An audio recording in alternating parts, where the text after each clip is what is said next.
প্রিয় দর্শক, জামাতে ইসলাম থেকে কেন সরে আসলেন পীর সাহেব চরমোনাই, এর ব্যাখ্যা দেখেন তিনি নিজেই দিতেছে এবং এনায়েতুল্লাহ আব্বাসী হুজুরের কথাগুলো শুনেন।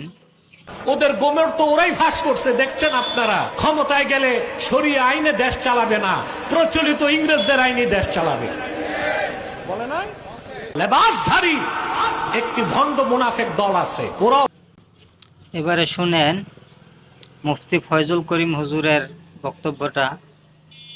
যারা ইসলামী হুকুমত কায়েম করতে চায় না, শরিয়া আইন বাস্তবায়ন করতে চায় না, নাম দেয় ইসলাম, এর চেয়ে বড় মুনাফিক এবং ধোঁকাবাজ গোটা দুনিয়াতে থাকতে পারে। আসুন, মুখে যা বলি কাজেও তা করি। আর আমি দেখি জামাত, সে তো আসলে শরিয়া বাস্তবায়ন কেন করবে? সে তো নিজেই শরিয়াত অনুযায়ী চলে না। তার লিডাররা অহরহ বিপর্দা মহিলাদের সাথে সব জায়গায়